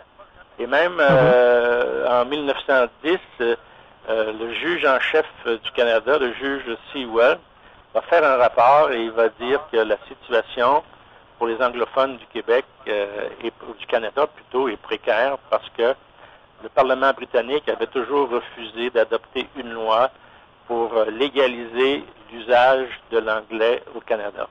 Et la première fois qu'il va y avoir une loi qui va reconnaître des droits à des anglophones au Québec et même au Canada, ben, ça va être la loi de 1867. Donc, il va y avoir 2 articles qui vont reconnaître spécifiquement des droits linguistiques en matière de justice et le droit aussi à leurs écoles protestantes. C'est pas directement des droits linguistiques, mais on leur reconnaissait le droit d'avoir leurs propres écoles. Alors, et finalement, c'est la loi 101 qui va reconnaître d'autres droits linguistiques, surtout dans certaines institutions, aux anglophones du Québec. Mais les droits linguistiques des anglo-québécois reconnus par la loi sont très précis. Mais par contre, on voudrait on voudrait laisser croire que parce qu'il y a eu changement de régime qu'automatiquement l'anglais devenait une sorte de langue officielle au Canada. Absolument faux. Parce que le Parlement britannique n'a pas légiféré et le Parlement britannique a adopté en 1774 l'Acte de Québec qui reconnaissait les anciennes lois et coutumes du Canada, dont la loi, l'ordonnance de Villiers-Cotterêts, qui avait fait du français la langue de l'État et la langue de la justice en 1663. Donc, celle-là, de 1663, a été reconnue officiellement en 1774, n'a jamais été abrogée, ce qui fait que l'ordonnance de Villiers-Cotterêts a encore valeur légale aujourd'hui, et on pourrait la plaider aujourd'hui, demain, devant les tribunaux pour montrer la force et l'ancienneté du statut de la langue française au Canada, et pas juste au Québec. Si on avait une culture historique et politique. C'est ça, parce que si on avait un peu plus de culture, si nos historiens en savaient un peu plus sur ce sujet-là, et si nos avocats en savaient un peu plus, ben ils pourraient plaider devant les tribunaux, surtout par exemple pour les provinces, par exemple, qui sont à l'extérieur du Québec, là, ils pourraient réclamer la reconnaissance de leurs droits linguistiques. Là. Moi, d'ailleurs, j'avais écrit un article juste pour l'île du Prince-Édouard. J'avais démontré que la seule langue aujourd'hui, la seule langue légale de l'île du Prince-Édouard, c'est l'ordonnance de Villiers-Cotterêts qui a fait du français la langue de l'État et de la justice.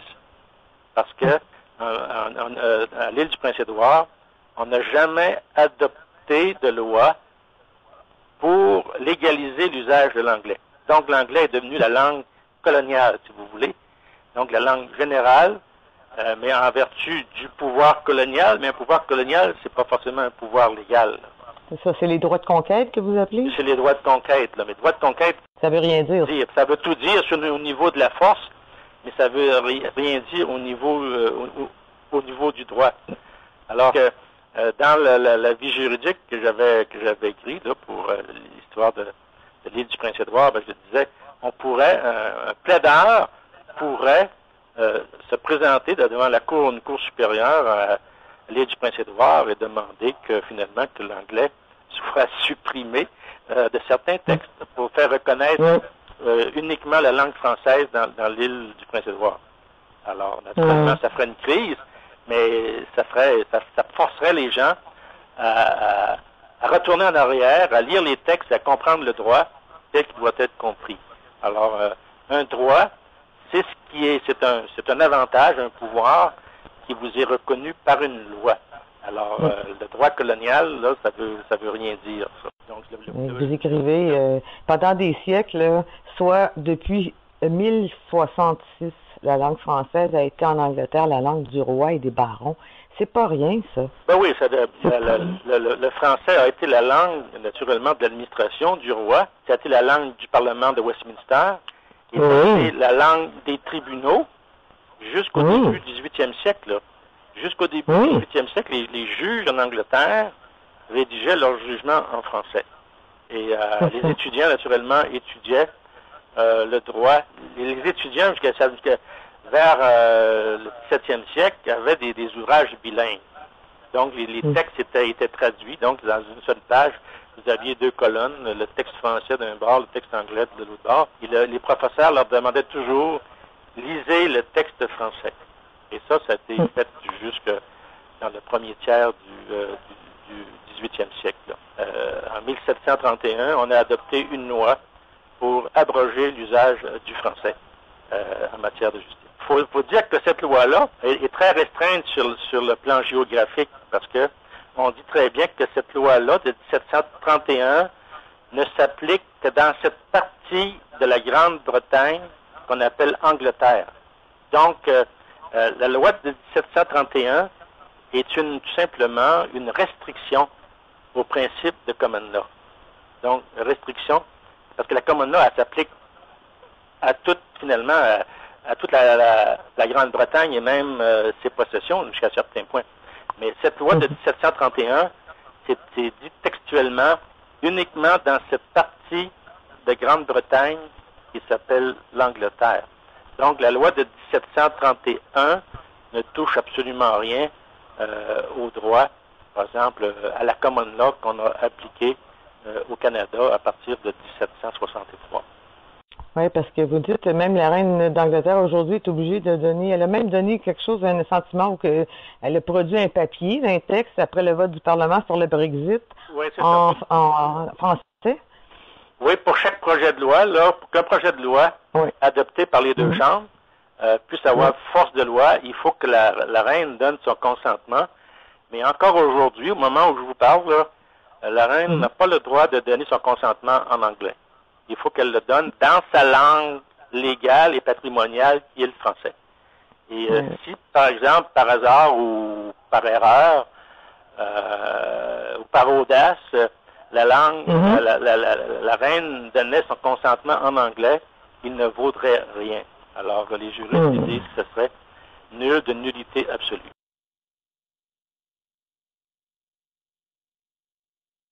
Donc, sans valeur. Alors, vous dites, le français, langue première de la common law. Ben un symbole de continuité de la couronne. C'est ça. Alors, donc, c'est ça. C'est que la common law s'est développée en français. Et naturellement, au fur et à mesure, par exemple, que les siècles passaient, que les dynasties passaient, on a quand même gardé au niveau de la monarchie le français. Donc, il n'y a aucune loi qui a été adoptée pour restreindre ou pour changer plutôt l'obligation du souverain de s'exprimer en français dans certaines circonstances. Encore aujourd'hui, la langue patrimoniale de la monarchie anglaise, c'est le français et non pas l'anglais, même si la langue de la nation, c'est l'anglais, ou la langue maternelle du souverain ou de la reine, c'est l'anglais.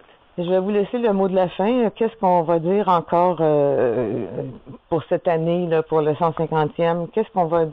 Comment on peut inciter les gens à s'informer, en tout cas à prendre connaissance de leurs droits, de apprendre un peu de culture, là, comme vous dites, la culture politique et historique. Ça, je pense que c'est tout le monde qui doit essayer de prendre conscience que si on laisse les choses aller comme ça, on va se faire entraîner dans toutes sortes de situations sans avoir les outils intellectuels pour répondre.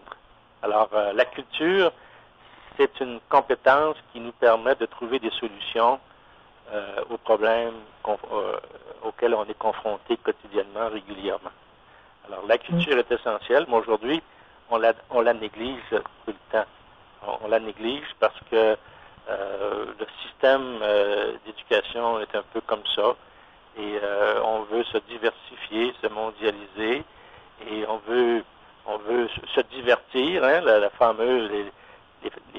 fameux divertissements là, culturels qu'on dit à la télévision. Oui. Mais se divertir, c'est tout simplement perdre son temps de façon agréable. Alors, la culture, c'est ce qui nous donne, c'est notre seconde nature, c'est ce qui forme notre personnalité, c'est ce qui forme notre jugement, c'est ce qui nous aide à distinguer le vrai du faux, c'est ce qui nous aide à distinguer le bien du mal, c'est ce qui nous aide à distinguer le beau du laid et le licite de l'illicite. Alors, de la culture, dans le fond, on n'en a jamais assez. Et on voit présentement qu'on n'en a pas beaucoup. On a juste à écouter Mélanie Joly, on voit que le niveau de la culture est très bas. On a juste à écouter Justin Trudeau, on voit que sa culture politique n'est pas tellement importante, et même très déficiente, et que sa culture historique, bien sûr, l'est également. Mais les gens vont dire, il s'exprime bien, il y a de l'allure. Oui, c'est sûr qu'il passe dans les médias. Et d'ailleurs, il y a une personnalité pour les médias. Et en plus, ses études universitaires, il les a faites en théâtre, là. Donc, c'est un homme qui est fait pour parler, pour s'exprimer en public, là, et avoir l'attention du public. Mais il peut dire n'importe quelle imbécilité. Et si c'est dit d'une certaine façon, ça va passer, ça va être même rapporté par les tribunaux, puis ça va même être jugé comme brillant.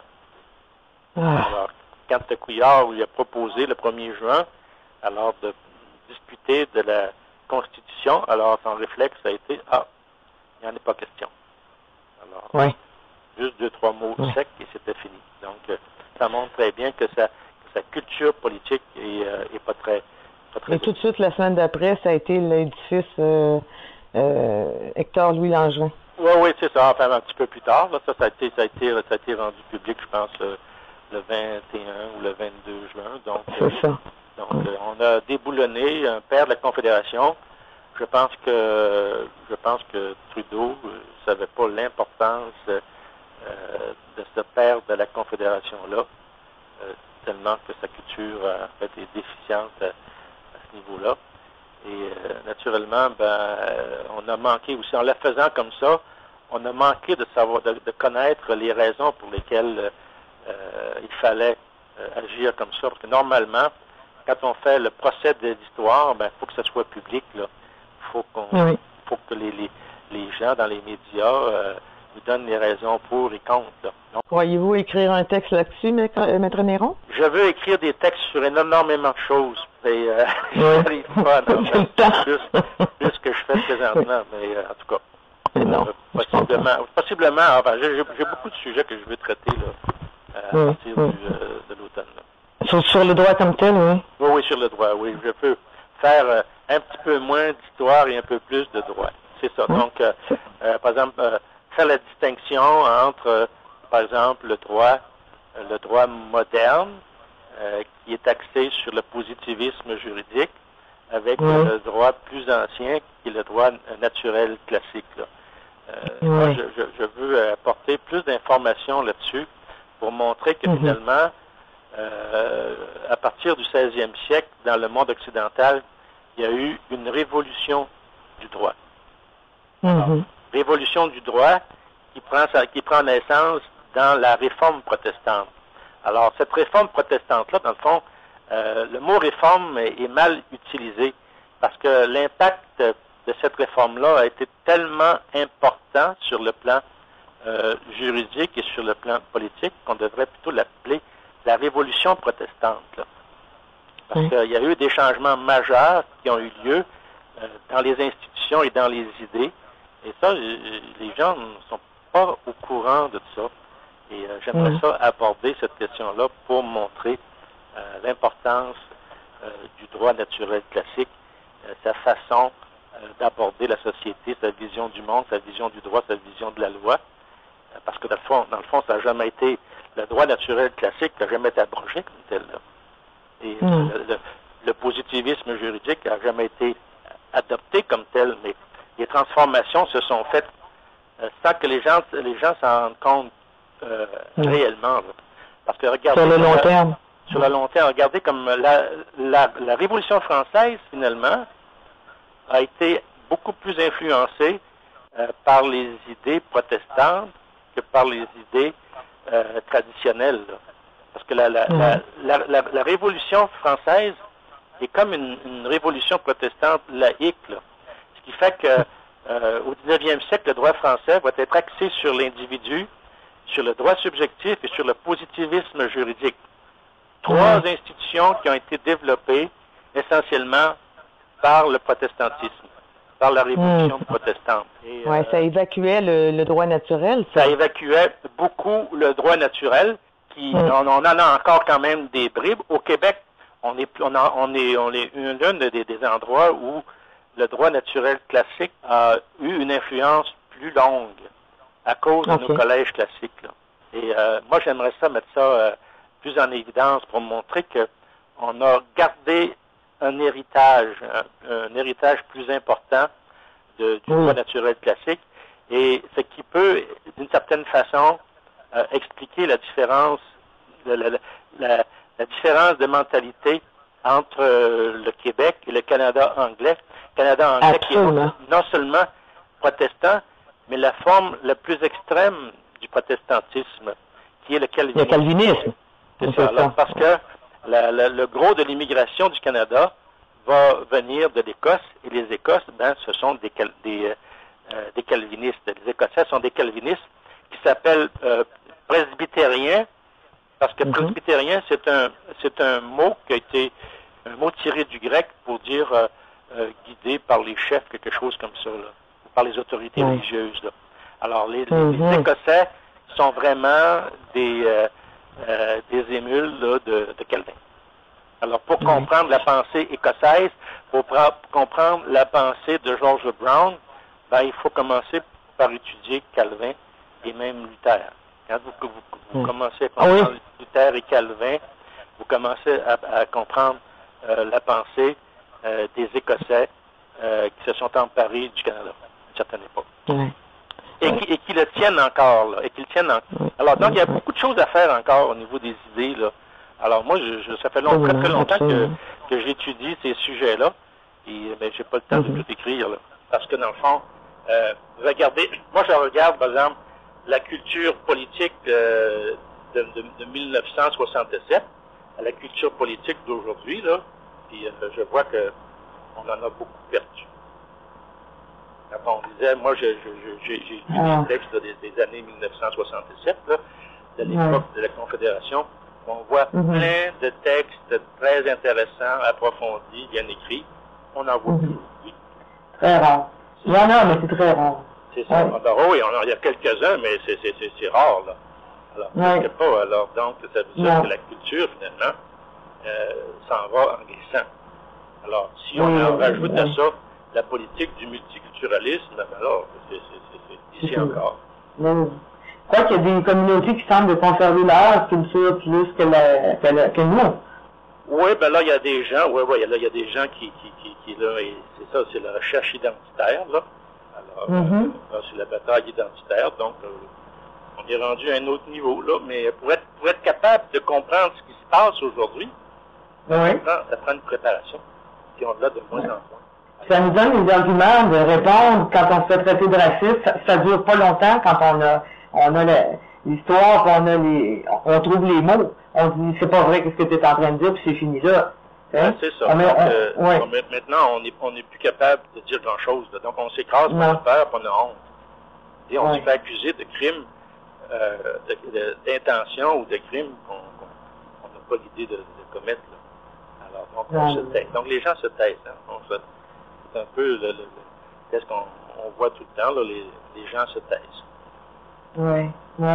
Il y a que de plus en plus, les gens vont se tourner vers les radios et les médias alternatifs, Internet, avec... Oui, mais là encore, voyez-vous, ça crée un problème, là, parce que une culture, c'est une discipline. Alors que dans les médias sociaux et tout ça, on va chercher au hasard de l'information un peu partout, divulguée par n'importe qui qu'on ne connaît pas. Alors donc, ça crée plus de confusion. Ça crée plus de confusion que d'autres choses. Oui. Si on prend pas le temps de chercher, là... Quand par exemple, on suit des médias connus, au moins, ben, les journalistes, ils ont des règles d'éthique à respecter. Puis en plus, ben, on finit par les connaître. Alors, on connaît leurs biais et tout ça. Alors, mais là, il n'y a pas beaucoup de journalistes qui parlent des vraies affaires, là. Ben, les journalistes, ils parlent de ce qui peut faire monter une cote d'écoute, là. C'est ça c'est ça, de ce qu'ils rapportent. Ouais, c'est ça. Parce qu'en fin de semaine passée, juste l'exemple, là, je pensais pas qu'on était pour revenir là-dessus, mais un regroupement qui a fait un colloque, là, qui s'est fait traiter d'extrême droite, puis le journaliste a participé, il est venu toute la journée, puis il n'a rien trouvé. C'est comme il l'avait envoyé à la pêche, puis il est revenu sans poisson, puis pour être publié, ben il a fallu qu'il écrive le mot extrême droite dans sa dernière phrase. Ben oui, c'était vendable. Et d'ailleurs, le mot extrême droite aujourd'hui est mal utilisé, là, parce que ce qu'on appelle d'extrême droite aujourd'hui, là, ils n'ont rien de commun avec l'extrême droite des années 1930. Là. Non, absolument pas.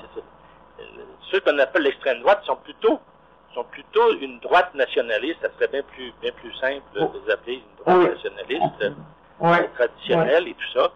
Alors, mais pas d'extrême droite, parce que l'extrême droite, ils veulent pas abolir les chartes, ils veulent pas abolir les parlements, ils veulent pas abolir les institutions démocratiques et tout ça, absolument pas. Par contre, ils disent qu'à un moment donné, l'immigration, à un moment donné, il faut contrôler l'immigration. Alors, tu dis, ouais, je vais contrôler l'immigration. Là, ben, assimiler. Tu te fais traiter. Alors, donc, tu te fais traiter de n'importe quoi. Alors, absolument. Contrôler son immigration, c'est essentiel parce que au sein d'une société, une société fonctionne bien lorsqu'elle est capable de bien ajuster tous les rapports sociaux. C'est l'ajustement parfait des rapports sociaux qui te permet de vivre dans la paix, dans l'harmonie et dans la prospérité. Et ça, c'est essentiel, l'ajustement parfait des rapports sociaux. Mais si vous faites venir des groupes identitaires de tous les pays du monde, qui parlent de toutes les religions, de toutes les langues, et là, vous dites, ben là, votre culture est illégale, de la culture d'accueil et tout ça, ben là, vous allez vers le chaos, là. Parce que là, ça va bien encore, mais à un moment donné, il va arriver une crise, puis les communautés vont se retourner les unes contre les autres, et on va voir ce qu'on voit tous les jours à la télévision. Hein? On en voit des guerres partout, là, Moyen-Orient, en Europe, les crises et tout ça. Et Moyen-Orient, là, ils sont naturellement, c'est bien certain que la paix et l'harmonie, ils l'ont pas, c'est le contraire, c'est le chaos total. Ils sont incapables de se parler, incapables de discuter et incapables de trouver des solutions à leurs problèmes. Et là, voyez-vous, ils se détruisent totalement, là, complètement, physiquement, là. Et ça va continuer, ça va pas s'arrêter à la Syrie, ça va pas s'arrêter à l'Irak, et à un moment donné, en Europe, à un moment donné, tu vas avoir des crises majeures. Il y a déjà, l'Europe est déjà en état de crise majeure. Oui, c'est ça. Exactement. Et ce qu'on va faire, on va vous réinviter à l'automne. Il y a des textes qui sont déjà écrits, comme le Lac de Québec. C'est écrit depuis quelques années. Mais j'étais prêt à l'édition, mais à un moment, j'ai décidé de laisser refroidir puis de faire d'autres choses. Donc, j'ai écrit des textes depuis ce temps-là. Mais il faut que je refasse une nouvelle version de Lac de Québec pour qu'il soit disponible à l'édition. Ça a pris presque 4 ans à écrire Lac de Québec. Là. Ça doit être très long. C'est ça. C'est de l'histoire et c'est du droit. Donc, il faut prendre le temps de vérifier les textes, les relire, les comprendre. Bon. C'est ça. En fait, moi, ça fait longtemps que je m'intéresse à l'histoire de la Confédération. Et les avocats et les historiens en général au Québec ne s'intéressent pas à la Confédération. Et ça a été un des grands problèmes. Parce que si à partir du début, par exemple, depuis 100 ans, nos historiens et nos avocats avaient pris la peine de s'intéresser à la Confédération, il y a longtemps que nous ne serions plus dans la Confédération. On aurait fait des aménagements importants à la Confédération pour permettre aux Québécois, finalement, d'avoir ce qui leur avait été tellement promis en 1867. Parce qu'en 1867, on disait, c'est un pacte amical, cordial et fraternel. Même Brown disait ça. Alors que, dans le fond, c'était pas la réalité du tout. Non. Dans les journaux, ça a beaucoup été souligné. La nation sera préservée, la province sera autonome, presque souveraine et tout ça. Mais on a vu très bien qu'avec la politique, ça a été tout autrement. Aujourd'hui, on a eu le fameux rapport là où le fameux document du premier ministre le 1er juin dernier là, de Couillard, finalement là, notre façon d'être Canadien. Voyez-vous, vous avez la réponse du Canada en être Québécois, c'est une façon d'être Canadien. C'est ça, il s'est fait vraiment claquer la porte en pleine face et je ne sais pas si vous avez lu le 22 dans le Gazette, il y a le directeur de l'Institut des études canadiennes, là, Jack Jebwab, là. En fait, il a dit que finalement que Couillard avait tout croche et qu'on pouvait parler avec lui, mais qu'il ne fallait pas qu'il s'attende à quelque concession que ce soit au niveau constitutionnel. Ils n'ouvriront pas la Constitution. Non. Moi, j'appelle ça je dis que le Canada souffre du syndrome de la bataille des plaines d'Abraham. Dans leur esprit, ils sont les propriétaires du Canada. Alors, on n'arrache rien à un propriétaire, voyez-vous. C'est leur chose. Un propriétaire qui est sûr de son terrain ne laisse pas empiéter le voisin sur son terrain. Non, c'est ça. C'est clair. Alors, ce qui fait que c'était comme ça il y a 150 ans, c'est comme ça aujourd'hui. On l'a vu avec cette réaction-là. Et ça va être comme ça dans 50, 100 ans. De toute façon, le Québec devient de plus en plus une province comme les autres. Et il faut toujours laisser de la place à l'imprévu. Dans l'histoire, on le sait, hein? Ah ben oui, on dit tout le temps que l'histoire est contingente, alors donc les choses peuvent changer. C'est déjà tout maintenant. On va vous réinviter parce que moi, je vais vous entendre parler de Énergie Est et de tout ce que ça peut impliquer côté droit et côté constitution, etc. Maître Néron, un énorme plaisir de vous avoir parlé à nouveau. Merci d'avoir enregistré avec nous ces 2 émissions et au revoir. À l'automne prochain. Moi, je vous remercie aussi parce que dans le fond, si ça peut plaire et ça peut aider les gens à comprendre notre histoire, ben, tant mieux, parce que c'est ça qu'il faut viser. Un peu plus de culture historique et un peu plus de culture politique. Et vous y participez beaucoup, grandement, de façon grandiose. Merci, Maître Néron. Si vous avez des commentaires sur l'émission, nous vous invitons à nous écrire studio@radioinfocité.com. Vous pouvez également suivre Céline sur le site de Facebook avec Céline Lebel ou sur Twitter avec également Céline Lebel.